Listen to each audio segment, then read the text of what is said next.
Welcome to Integrative You Radio, hosted by Dr. Nick Carruthers and yours truly, Dr. Nicole Rivera. This is the place where you become limitless.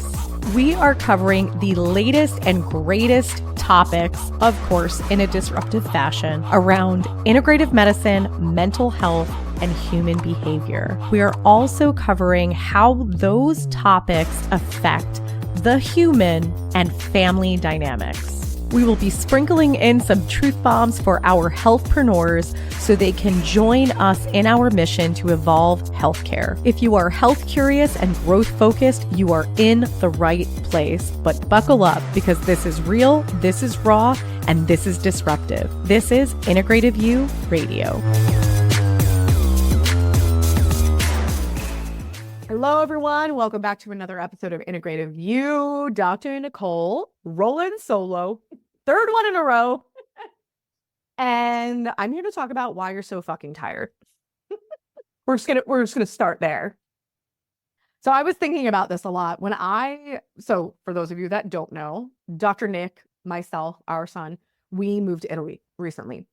And when we got here, holy shit, I was so tired, like barely could function tired. And I was like, oh my gosh, like, what is this? Is this jet lag? Like, what? Like, is this going to go away? And obviously I have lots of tools, but I was in a different mindset. I was thinking, what is this feedback? Like, what is this telling me? And this is something that I actually bring to the forefront for a lot of my clients. I always ask, they talk about a pain, they talk about, oh, I started my supplements and I'm having like lightheaded dizziness, or I did this therapy and, I'm having a little bit of gut distress. And I always invite them to think about, what is your body processing and or what is the feedback? Because not everything that's uncomfortable is actually bad. Sometimes your body is just working through some shit and it's processing something that has actually been holding you back in your life, been holding you back mentally, emotionally, physically. And your body sometimes has to work through that to release it. So I always ask people, what is it telling you? What, if you had to sit and think about it, what is the feedback from what you're experiencing? And in the event that it's actually something physical or biochemical, we obviously intervene and we troubleshoot accordingly. But it's funny to me because some people within 24 hours, they're like, I've been really thinking about it. And I realized from the last thing that we did or the last session that we had, like, I really have just relinquished this wanting to control X, or I really made peace with the idea that like this job is not serving me and I'm ready to take action on something new. And then, the ringing in the ear or that stuffy nose or that gut distress dissipates within 24 to 48 hours. And so I always want people to sit back and ask, what is this? Why is this happening? Especially when you're fucking tired. Because if you had to get real fucking honest with yourself about why you're tired, it's because you're doing a bunch of shit you don't want to do. And I know that we've all been programmed that that's life. That's what you got to do. And we have a million reasons why we keep doing shit that we don't want to do. But at the end of the day, you will continue to get the feedback. You're going to get the feedback until you learn the lesson and you make a fucking change.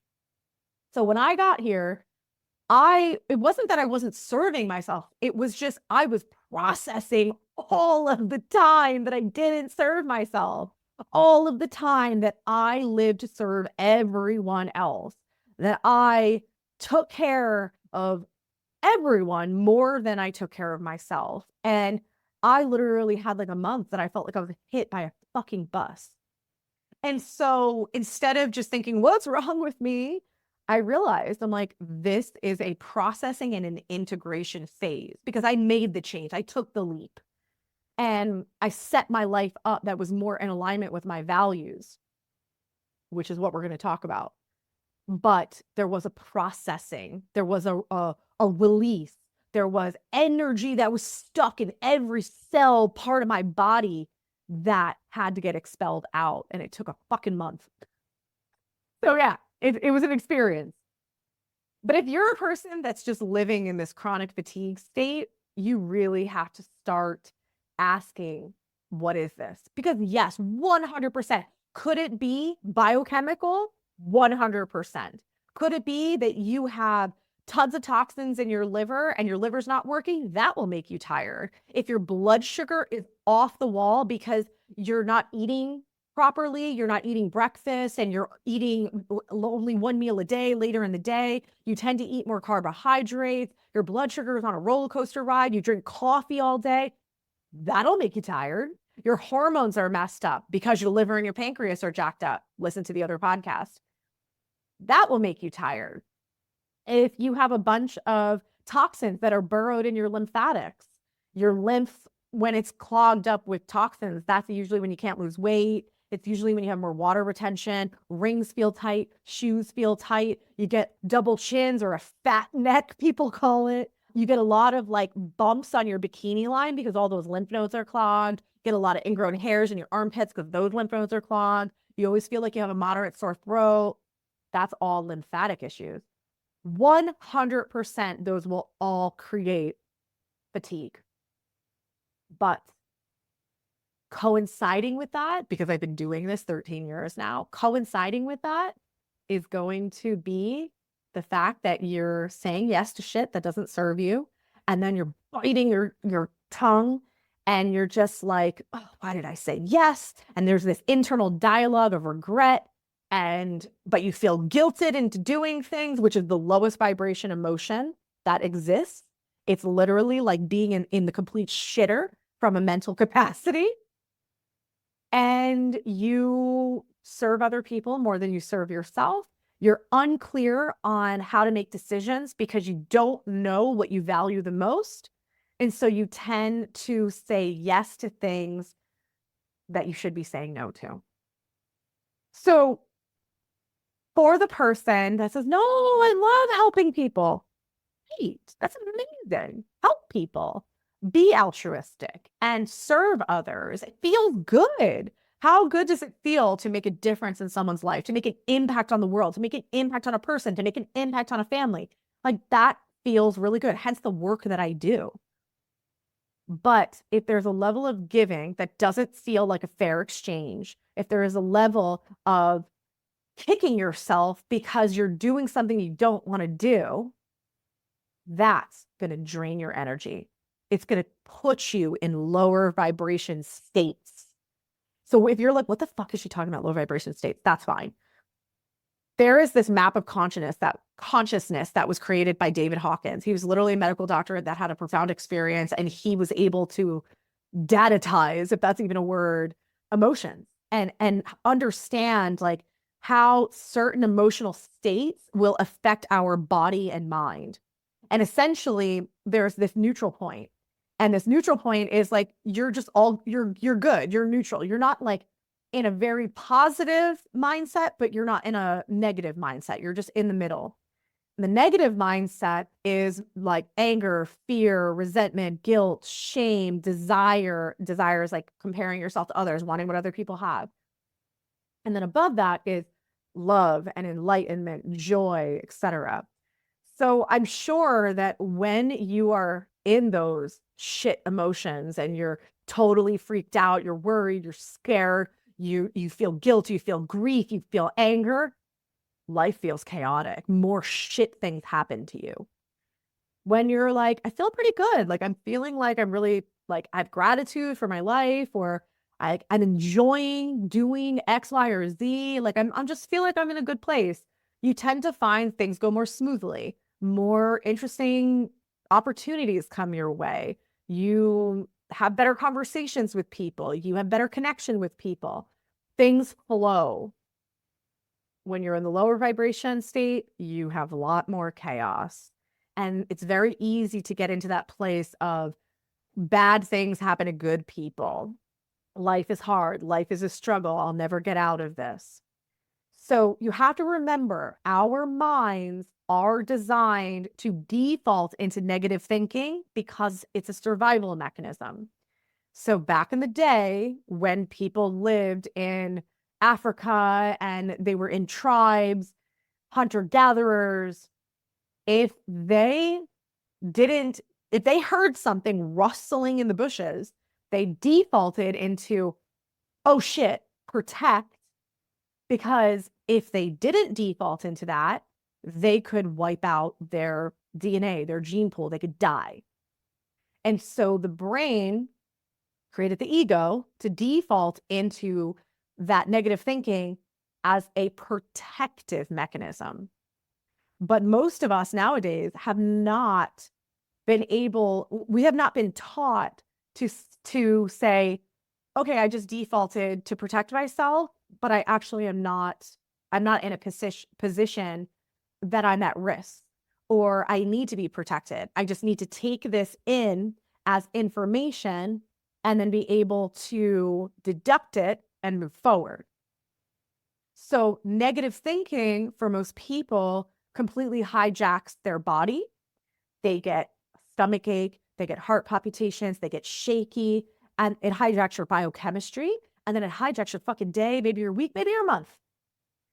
And these are the things that keep us drained, drained, drained, drained, drained. The other interesting thing, I talked about this idea of values. The way I explain values to people is knowing what you value is a compass of where to say yes in your life and where to say no in your life. It's a compass for decision making because your values dictate who you are at your core. So it dictates who you are in your character, and it also helps you to understand the action-based things that are going to give you more energy opposed to take away your energy. So I'll give you an example. So my values, it was hard for me to understand in the beginning of how to really nail down my values. So I'll say that so that you don't feel like, wow, this is like, how the hell do I know my values? I learned about this idea from Dr. DeMartini, and I did my first iteration of my values. And we realized that, some of the things that really gave me a lot of energy was leadership, leading people to a better version of themselves. If that was in my employees, if that was my clients, friends, whomever, it was just something that I loved doing. I could talk about it all day. I would do it for free, essentially. I always ask people that question. What would you do for free? Like, if you did not have to make a living, what would you get up and do every day? A lot of people don't know the answer to that question. That's why you're fucking tired. Okay, back on track here. So leadership, teaching, two things. I taught a webinar every week for a year free because I love teaching. Hence, I'm on this podcast right now. So those were really clear. And then my other two values were really hard to come up with. And I had all these different iterations of it, and it just didn't make sense. But I knew something was off because I was tired. I was tired and I just didn't feel right. Like, I was just like, I should, like, why? Like, I have a good life on paper. Like, why do I not feel like overly energized and happy and joyous and gracious every day? Like, why? Like, there's something missing here. And so as I continued to work on this, I realized that two of my other values, one was fun-loving spirit, having fun, laughing, and the other one was expansive adventure. So let's start with the fun-loving spirit. There was a period of time in my career as a doctor that I felt like I couldn't be myself. I couldn't curse the way I do now on these podcasts. I had to be super buttoned up and super professional. And I had to, like, I couldn't, like HIPAA, you can't be friends with your patients and you can't say hello to them in a grocery store. Like, there were just so many things that were against who I was at my core, like my true character. In addition to that, work took over my life for many, many, many, many years. I wasn't going out. I was too tired. I wasn't going out with my friends. I wasn't laughing until I almost peed my pants anymore the way I used to when I was in high school and college. Like, I wasn't doing that. Life was really serious. It was really serious because I had a lot of responsibilities. I had to be this doctor. I had to be a good boss. I was in charge of paying people. I had to make sure that all the costs of my business were covered. And it wasn't fun for a long time. The model that I had, it wasn't fun. Expansive adventure. I always knew that I liked nature, but I didn't know that I needed it. Like, expansive adventure is, I put those two words together very specifically because this was not just about like take a walk in nature, go on an adventure. This was about things that expanded my mind, expanded my physicality, expanded my body. It was like a challenge. It was allowing me to learn. It was allowing me to grow. It was allowing me to test myself, challenge myself. And it was allowing me to connect with nature in a very expansive way. If that's going for an intense hike, mountain biking, snowboarding, etc. And again, there wasn't a lot of time for any of these things. I was also living in a place, New Jersey, that the climate wasn't always allowing for me to do that. Most of the winter, went to work, went home, went to a restaurant. That was it. And so essentially, if you look at this, I have 4 top values. 50% of them were being fulfilled and 50% were not. And it's not that one is more important than the other. They're all important. And so what I invite you to think about is, one, do you even know what you would do if you did not have to earn a living? Do you have any idea what you would do every single day? Like, what would be your contribution? Like, what would be fun? What would light you up? What would allow like hours to go by that you would be like, oh my God, I didn't even, like, holy crap, it's been 8 hours. I had no idea. Because you were enjoying yourself so much. Most people can't answer that question. Most people have no idea what they will do. And the reason why this is important is if you start to observe and ask around, you know how many people now are dying in their 60s and early 70s? When do people retire? People are retiring in their early mid 60s, and they're only living a few years more. Because the old generations worked. That was the mindset. Work, provide for your family, put food on the table, put a roof over their head, try to have things so that you feel accomplished. And they worked, and they worked, and they worked, and they worked with the promise that they were going to retire and enjoy their life. 60 to 65 years of doing the same thing every day and being in this program, this cycle, and then that's not there anymore. These people don't even know who they are. They don't know what they enjoy. Who the hell wants to really fucking sit still, stare at a wall? Oh, you're retired, relax. They don't know how to relax. Who wants to relax? You want to enjoy yourself. You want to do things that energize you and that make you laugh and have fun and enjoy yourself. Like, they don't know what that is. They only knew their life as the 9 to 5. And chances are their kids are grown up. They're out of the house. They might be widowed. But even if they're not widowed, how well do they really even know their spouse anymore? How many hours in a week did they actually spend with their spouse? Because they worked, they came home, they ate dinner, they went to bed, they did it all over again. So this is, if you start again paying attention, you're going to realize this. And you're going to realize also too, that the last few years of these people's lives, they just spent it in doctor's offices, but somewhat happily, because it gave them something to do. It gave them something to focus on. Oh shit, I have this. Well, I guess I'm going to have to go do a bunch of doctor's appointments now for this. So understanding your values, helping your kids understand their values, this is one step in the direction to create a life that feels more fulfilled and more energizing. If you wake up every day like, fuck, slam the alarm, it's just a feedback mechanism to say, make a fucking change.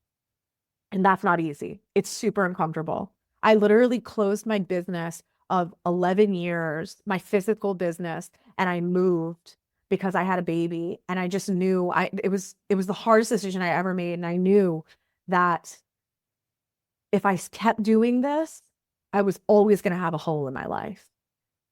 But I was willing to take this huge leap and be super, super, super, super uncomfortable and uncomfortable beyond you can even understand, from an emotional perspective, a mental perspective, a physical perspective, a financial perspective, like the list goes on. I just knew that I had to take that step back to take a step forward in my life. A lot of people are not always willing to do that, and that's okay. But you just have to make peace with the fact that you're always going to feel like something is missing. You're going to feel like energy is being drained from you. You are going to have a lot of difficulty enjoying yourself, enjoying your life, enjoying your people around you. But if you can take the time to understand your values, you could start making decisions, bold decisions about your life, bold decisions that you never felt confident about before. Because I'm going to tell you this, everyone's going to fucking derail you from it. Everyone. So you have to know why you're doing it. You have to understand why. You have to keep that why in your heart. Because everyone's going to tell you you're crazy. If you want to quit your job, you want to get a divorce, you want to move to Europe, like, if you want to do bold shit, everyone is going to tell you no. Everyone is going to tell you all the things that's going to go wrong. Everyone's going to tell you why you shouldn't do it, how it's totally risky, you're out of your mind. Everyone's going to tell you that. But if you know your why, you know your values, and you see what lies ahead, even if it's a little blurry, you will feel more confident in that decision every step of the way. So not only did I close my business, then I go to South Carolina for 2 years and I decide to move to Europe. And I've always been of the mindset of, I'm more scared to stay stuck than I am to make bold decisions. And I think it's because I observed a lot of people stuck for many years, very miserable, not thriving, not making the more money, not working their way up the ladder. It was just all the same shit. And they were just stuck. And I always thought, that's scarier to me. Staying stuck is scarier. So I rather take my fear and make a bold decision with it. And you never know what's really going to give you everything you've ever wanted and light you up in a way that you didn't even think it was possible. And I know a lot of people ask me, like, talk about Italy in your podcast. And I'm like, it's hard to put into words, but having a feeling of peace, having a feeling of fulfillment, satisfaction, having energy that you've never felt before is just something that, like, it's hard to understand until you experience it. But I realized that I lived most of my life feeling very uncomfortable, feeling very out of place, out of sorts. And I now feel like I'm in a place that allows me to live in all four of my values. And that in turn has given me the ability to wake up energized, satisfied, on purpose, and honestly ready to fucking do some shit, make a huge impact on this world. You know, you guys think that if you guys like me and you think that I've made an impact, it's going to be even better. I hope this was inspirational to you guys. I'm not saying everybody needs to move to Europe. Hey, maybe not a bad idea. It really comes down to understanding your values, and being able to make values-based decisions is going to be a huge step in improving your quality of life, giving you your energy back, and allowing you to expand beyond what you ever thought was possible. We thank you so much for being an avid listener of Integrative You Radio, formerly known as Integrative Wellness Radio. We appreciate all of your support. We love your comments. Please visit us on social media as well as our website to see all of the fun things happening behind the scenes and the new amazing content and courses that is being rolled out on a monthly basis. We hope to see you there.